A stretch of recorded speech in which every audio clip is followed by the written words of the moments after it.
Mtsogoleri wa dziko linoyu amayankhula kwa atolankhani ku nyumba ya boma ya mu mzinda wa Harare likulu la dziko la Zimbabwe atakambirana ndi President Emmerson Mnangagwa. Ine nangobwera kuti ndi dzepereke moni kwa akulu anga chimwene chifukwa ndi akulu angadi ndipo tacheza za kumudzi pa nyumba timakhala bwanji tapepesana ndipepesa za maliro kumudzi komanso talankhula kuti nanga kutsogolo kuti ende motani. So tagawana zero ndi zina ndimafunanso ndidzango pereka sawacha kuti mawa akukhala chair wa SADC ife tifuna tigwira nawo ntchito limodzi kuonetsetsa kuti zonse zili kuyenda bwino moyenerera kuti titumikire bwino anthu athu. Kenaka President Chakwera anakumana ndi Malawi omwe akukhala mdziko la Zimbabwe. Pomaliza lero mtsogoleri wa dziko linoyu anakambirananso ndi mkulu wa United Nations Economic Commission for Africa Clever Gatete. President Chakwera ali ku Zimbabwe komwe achite nawo msonkhano wa atsogoleri a SADC mmawa.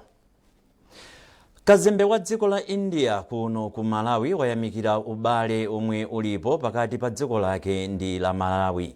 Kazembeyu wayamikira ubalewu ku Lilongwe pa chikondwerero choti dziko la India latha zaka 78 lili pa ufulu odzilamulira. Olive Phiri wafika ndi ripoti.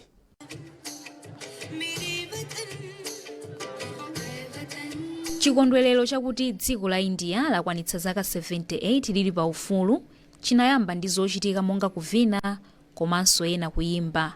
Mawu ake kazembe wa dziko la India kuno ku Malawi Ashri Gopalakrishnan anati maiko a Malawi ndi India ali ndi mbiri yodziwika kamba kathandizo lomwe maikowa amathandizana wina ndi mnzake m'magawo osiyanasiyana. Gopalakrishnan anayamikiranso boma la Malawi kamba kuonetsetsa kuti nzika za ku India zomwe zili mdziko muno zikukhala bwino. Polankhula pamwambowu mfumu ya mzinda wa Lilongwe Aesta Sagawa anati amayika pamwamba ubale omwe ulipo pakati pa dziko la Malawi komanso India. Asagawa anathokoza dziko la India kamba kopereka thandizo kumbali ya maphunziro komanso za umoyo mdziko muno. Iwo anati apitiriza kuonetsetsa kuti nawo akupereka chithandizo chomwe nzika za ku India zomwe zili mdziko muno zingafune. Ndi ubale wabwino takhala tikugwira nawo ntchito bwino mumadziwa ine kuti anthu ena amathochoka kuno pita ku India kukathandizika pa zinthu zosiyanasiyana komanso tikuona kuti tikamakhala nawo limodzi chonchi ndeti tikulimbitsa ubale wathu kuchokera pano kupita mtsogolo. Mbiri ikuonetsa kuti anthu oyamba ochokera ku India kubwera ku Malawi anafika mdziko muno mzaka za ma 1800. Olive Phiri, MBC, Lilongwe. Boma lati likuchita zotheka pothana ndi mavuto omwe akupezeka mu ntchito za mtukula pa khomo. Nduna yona zosamalira wanthu a Jean Sendeza imayankhula ukasungu pamene komiti ya ku nyumba ya malamulo yona za chitukuko inayendera anthu omwe apindula ndi ntchito za mtukula pa khomo. Zambiri mu ripoti la Lonjezo Msodoka. Ndondomeko yopereka ndalama kwa anthu mdziko muno ya mtukula pa khomo mwazina anayikhazikitsa kuti ithandizire kuthetsa umphawi komanso kupereka thanzi labwino m'makomo. Ngakhale izi zikutheka, anthu ena akuti akhala akudandaulira boma za mavuto osiyanasiyana okhudzana ndi ndondomekoyi monga chinyengo poyika anthu mu mndandanda wa anthu opindula. Izi zinachititsa kuti komiti ya ku nyumba ya malamulo yoona za chisamaliro cha anthu komanso komiti yolondoloza momwe ntchito za chitukuko za boma zikuyendera ziyendere ntchito za mtunduwu maka mawanja omwe apindula ndi ndalamazi m'maboma a Ntchisi ndi Kasungu. Wapampando wa komiti yoona zolondoloza momwe ndondomeko za boma zikuyendera Noel Lipipa ati ngakhale kuti ndondomeko ya mtukula pa khomo ikupindulira anthu ochuluka mdziko muno, ndondomekoyi ikukumanabe ndi mavuto ochuluka ndipo komitiyi ipitiriza kugwira ntchito ndi boma pothana ndi mavutowa. Ndalama yodi ndizoona ndiyochepa kutengera ndi mmene moyo ulilire komanso ndalama yonthaiza mbiri amathandiza ndi anzathu aja abungwe la banki yaikulu pa dziko lonse lapansi komati World Bank.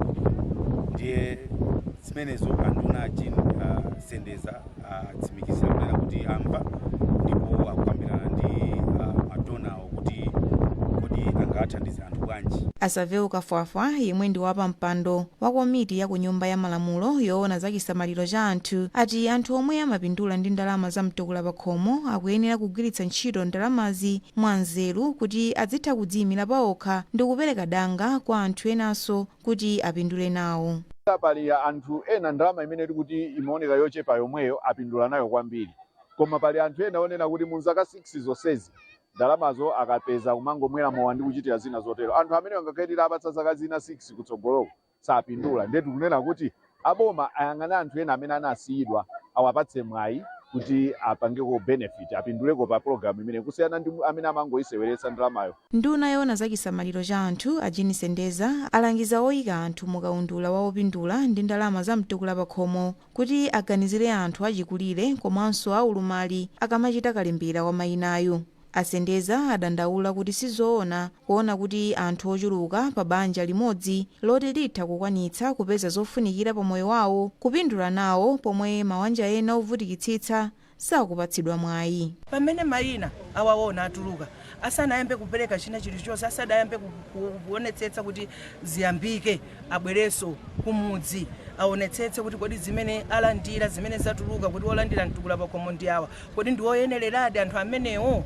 Chifukwa sizakuona kunena kuti tikasiye khomo limene lili ndi munthu waulumali, tikasiye khomo limene lili ndi munthu wachikulire, nkukatenga khomo la munthu amene iyeyo kuntchito amatha kupita kukalima, amatha kukalima ntchito iliyonse amatha kugwira, nkukayikapo munthu ngati ameneyo. Sicholinga cha mtukula pa khomo chimenecho iyayi. Anthu ena maboma osiyanasiyana omwe ali nawo pa ndondomeko ya mtukula pa khomo tsopano ayamba kale kulandira ndalama zawo kuchokera ku njira zamakono zolandirira ndalama ngati njira imodzi yothana ndi mavuto ena omwe anthu akhala akukumana nawo akamalandira ndalamazi pamanja. Lonjezo Sodoka, MBC, Lilongwe. Unduna wa zamaphunziro mogwirizana ndi bungwe la Malawi National Examinations Board Manebu watulutsa zotsatira za mayeso a Standard 8 ndi a Junior Certificate JC a chaka chino. Mkulu wa bungwe la Manebu a Dorothy Nampota wati chiwerengero cha ophunzira omwe akhonza JC ndi mayeso a Standard 8 chatsika chaka chino kuyerekeza ndi chaka chatha. Anampota ati mwa ophunzira 252,448 omwe analemba mayeso a Standard 8, ophunzira 217,708 ndi omwe akhonza. Izi zikuyimira 86.16% ya opambana mayesowa, yomwe ndiyotsika kuyerekeza ndi 87.87% omwe anakhonza chaka chatha. Bungwe la Manebu latinso ophunzira 154,504 omwe analemba mayeso a Form 2 chaka chino 110,102 ndi omwe akhonza. Iyi ndi 71.20% ya opambana, yomwe ndiyochepa kuyerekeza ndi 72.65% ya ophunzira omwe anakhonza mayeso wa chaka chatha. Mmawu ake nduna ya zamaphunziro amadalitso Kamba Wawilima yayamikira a Manebu kamba kogwiritsa ntchito njira zamakono polembetsa mayesowa komanso kutulutsa zotsatira mwansanga.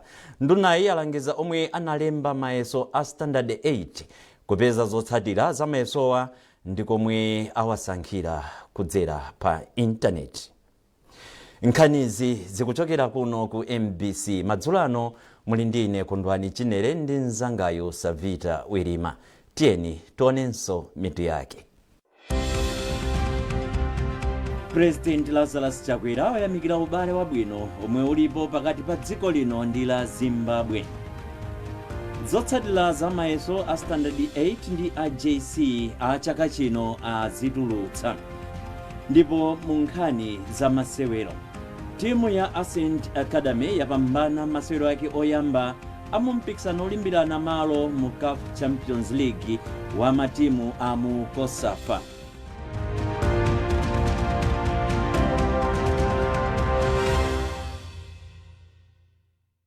Do you love food? And then suddenly felt the burn? Don't let heartburn or indigestion ruin your meal. Try Tummy Sit. It gets to work fast to stop acids.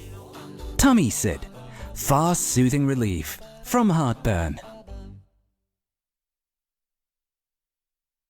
3, 2, 1. Here we go!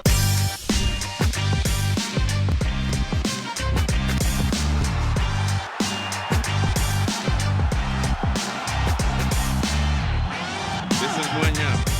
Whips in the cross! Wonderful!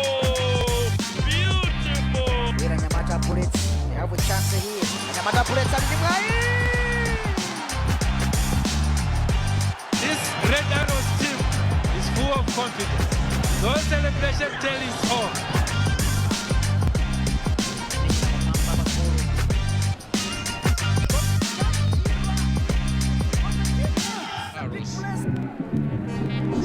Skip play! It's a goal! 2-0! Another cracker! Another 3, 2, 1. Here we go!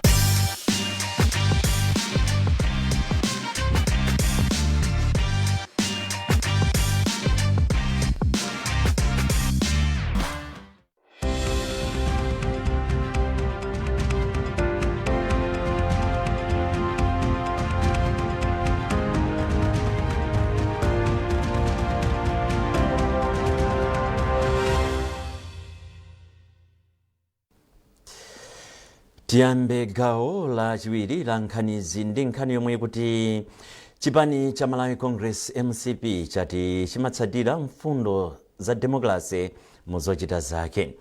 Chipani chichati zizatsimikizika pa msonkhano wake waukulu omwe unachitikira ku Lilongwe sabata yathayi. Mneneri wa MCP Jesse Kabwira wanena izi pa msonkhano wa tolankhani mu mzinda wa Lilongwe. Akabwira ati chipani cha MCP chigawanso maudindo otsala poganizira zigawo zonse za mdziko muno. Mayeso Chikhadzula ali ndi ripoti ili. Mneneri wa chipani cha Malawi Congress MCP Jesse Kabwira ati chipanichi chinachititsa msonkhano wa tolankhani pofuna kudziwitsa mtundu wa Malawi maka pa zomwe zidachitika pa msonkhano waukulu wa convention ku Lilongwe kuyambira pa 8 mpaka pa 10 August 2024. Akabwira ati msonkhanowu unalopambana kwambiri kamba kudachitika motsatira ufulu wa demokrasi. Iwo ati eni ake eni a chipani cha MCP adakumana mu mzinda wa Lilongwe komwe adasankha atsogoleri atsopano a chipanichi. Akabwira anati nthumwi zomwe zidafika msonkhanowu zidasankha anthu omwe ndi ofunikira kwambiri pothandiza chipani cha MCP kuti chipitire kukhala champhamvu mdziko muno. Iwo mwa zina ati nzosangalatsa kuona kuti president wa dziko lino yemwenso ndi mtsogoleri wa chipani cha MCP Dr. Lazarus Makatha Chakwera adali nawo kuyambira poyamba mpaka na kumapeto. Akabwira ndi chipani cha MCP chaonetsa ufulu weniweni wa demokrasi komanso kutsatira malamulo kamba kuti chidalola bungwe laona zachisankho mdziko muno la Malawi Electoral Commission MEC kuti ndiye tsogolere pa ntchito yonse ya chisankhochi. Iwo anati pa msonkhano waukulu nthumwi zidasankha atsogoleri osiyanasiyana mu komiti yayikulu ya NEC pomwe mwa zina adasankha Dr. Lazarus Makatha Chakwera kuti ndiye adzayimire chipani cha MCP pa chisankho cha 2025 pa udindo wa president. Ndipo ati Richard Chimwendo Banda adawasankha kukhala mlembi wamkulu wa chipani cha MCP pamene a Catherine Gordon Hara adawasankha kukhala wachiwiri woyamba kwa president. Pa msonkhano wa tolankhani mwa zina Akabwira anafotokozeranso mtundu wa Malawi za zitukuko zosiyanasiyana zomwe boma likuchita mdziko muno kuphatikizapo chitukuko cha zamisewu chomwe boma likuchita maboma onse a mdziko muno. Iwo anati chipani cha MCP ndi chodzipereka pofisa zitukuko zosiyanasiyana madera mdziko muno mosatengera chigawo chomwe anthu akuchokera. Iwo anati president wa dziko lino Dr. Lazarus Makatha Chakwera waonetsetsanso kuti ntchito za njanje ziyambikenso mdziko muno. Iwo anati chipani cha MCP chikulimbikitsanso kwambiri achinyamata kuti akhale maudindo osiyanasiyana ncholinga chodalitsa mokwanira pa chitukuko cha dziko. Timatha usati masewera panopo maona tikamati timatha kayengeneni matreni ndana adayikapo mwachitsanzo zaka 15 anthu ankauzana kuombana mutu kuti kodi civil service titani nayo. Tikamati civil service tikutanthauza anthu amene amagwira ntchito boma. Tikunena pano Chakwera anayipanga launch Malawi School of Government pano ma refresher course abwerera, induction abwerera, zonse zija zikuchitika. Tili ndi civil service yoti ili trend. mudati muone tikuti tiwina ifwa chakuti mavuta a Malawi ife ndiye chipani chokhacho chimene chikufika kumudzi tikuamva pamene tikuti panalakwika tikuti tikambirana nawo koma pamene akhala paja akuona magetsi anasiya uzima mulimi sanalandirepo ndalama zimene walandira pano na amene anatha ukolola imene mafuna ndilongosola apa ndizakuti tiwina tikulimba mtima ifwa choti ndife tokha amene tikuyang'ana munthu wakumudzi ndife tokha amene tikuyang'ana munthu osauka ndife tokha tanena kuti mulimi apindule pa zimene akupanga. Pachifukwa cha Kabwira anati poonekera zonsezi Dr. Chakwera akuyeneranso kumusankhanso pa udindo wa president pa chisankho cha chaka chamawa. Mayeso Chikhadzula, MBC Lilongwe. Yemwe akufuna kudzapikisana nawo pa chisankho cha president chaka chamawa ngati oyima pa yekha Ameward Tobias wati adzasintha ntchito za ulimi mdziko muno polimbikitsa ulimi wa mthirira. Poyankhula kwa atolankhani ku Lilongwe, Tobias anati akufuna kuti anthu azidzalima chaka chonse zomwe zidzathandize kukweza ntchito za ulimi mdziko muno. Tipange ulimi kuti ukhale wa nthawi zonse. Tithandize alimi nanena kuti zitsamira pa mega farm ndafotokoza kuti tikakhala ndi ma mega farm aja alimi ang'ono tiwathandize tayike mu cooperative magulu chichewa cha cooperative tikayika magulu amene aja tathandize ku katundu amene company ja ikupanga mega farm imatulutsa kuti msika wawo ukhalano ku company imene jayo. Tikapanga choncho ndikuti nkhani ya misika kwa alimi tathana nayo, ya vuto la misika tathana nayo, nkhani ya mtengo tathana nayo, komanso tikupangisana kuti alimi aja akhoza kumatulutsa katundu chaka chonse msika susowa. Ndi muno tikapanga choncho alimi azikhala kuti akutulutsa katundu ambiri, tikugulitsa katundu ambiri, tikamagulitsa katundu ambiri ndikuti tikupeza alimi aja akhaso anthu akupeza ndalama zambiri ndi amakampani akugula zinthu zimene amazisowa kale. Ndikuti makampani amene akupanga katundu ameneyo mwachisazo munthu amene amasamba opanda sopo ndeke nako munthu uja akuwanitsa sopo ndikuti kampani yopanga sopo ja yachulukitsa wanthu. Zokonzekera mwambo wa atonga wa mdauko wa atonga omwe uchitike mawa m'boma la Nkhata Bay zili mchimake. Mkulu wa mdauko wa atonga kumzuzu Haris Mzumara wanena izi pamene Chibuku Products Limited Malawi amapereka thandizo la ndalama lochititsira mwambo. Mzumara ati chaka chino atonga akambirana momwe angabwezeretsere chilengedwe pamene dziko lino likumana ndi mavuto akusintha kwa nyengo. Konzeka kwathu nkoti zonse of course sizingatheretu dziko limodzi koma tikadakonzeka komambe pamene tafika apo takonzeka chifukwa ku ground kumene tikakumana neko kumene kuli kwa chilendo this time nthawi zambiri takhala tikuyenda mwina kupita komano tsopano tinagula malo athu amene timati Mwato Village kumsani kwa senior chief mkubira. Takonzeka nkhani ya chakudya, nkhani ya magule, nkhani ya mayendedwe ndi nkhani yokongoletsa malo zonsezo zachitika. Pa nkhani ya kulakula boma tili chikhulupiriro kuti afika. Of course pakali pano singanene kuti kodi president afika kapena akuluakulu ndi ati amene afike chifukwa mwina atisimikizira lalilole ndi afingi tidikirebe kuti zikhala bwanji. Mwina mutu wa chaka chino omwe timati chilengedwe yemwe agona umoyo wathu chifukwa mutha kundivomereza kuti na amene chilengedwe chikuonekekera ifeyo ngati atonga tili okhuzidwa ndiye tufuna timeme anthu kuti nkhani ya chilengedwe isamalire. Mutha kuona mmene zikuchitikira kuti tikakhala zaka zitatu zinayi kapena 10 zikubwera kudzakhala bwanji pa nkhani ya chilengedwe. Ndi ifeyo ndiye mutu wathu wa chaka chino chilengedwe yemwe agona umoyo wathu. Ndipo Akezland Soko ndi mmodzi mwa akuluakulu aku kampani ya Chibuku. Asoko akufotokoza zomwe zawachititsa kuti apereke thandizolo.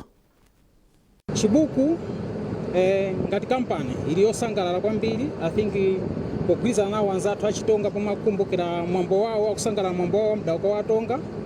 Ngati ifeyo ngati kampani timakhulupirira kunena kuti ifeyo tiliko chifukwa cha anthu.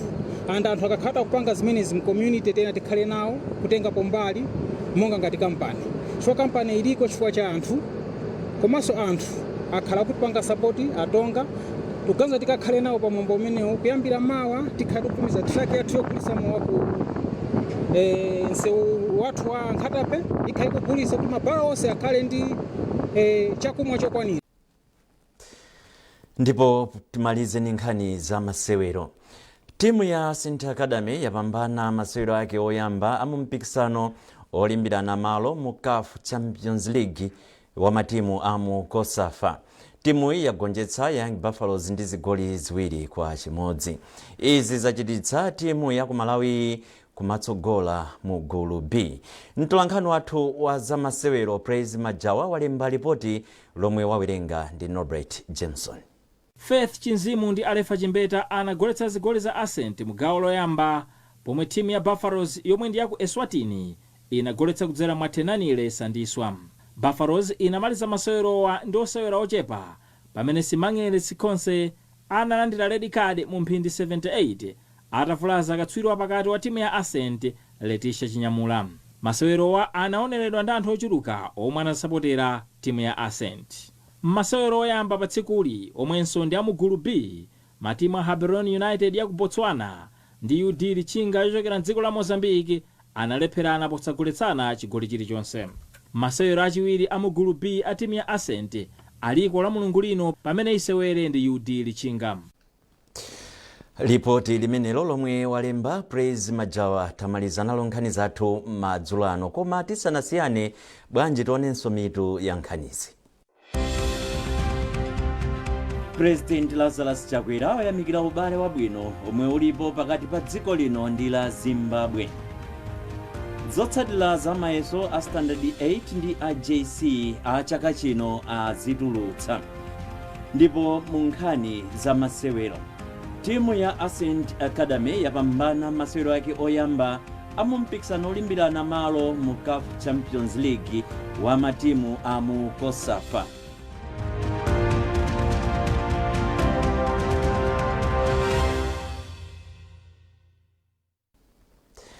Madzulo ano munali ndi ine Kondwani Chinere ndi mnzangayu Savita Wirima, tukufunani mathero a Sabata opambana.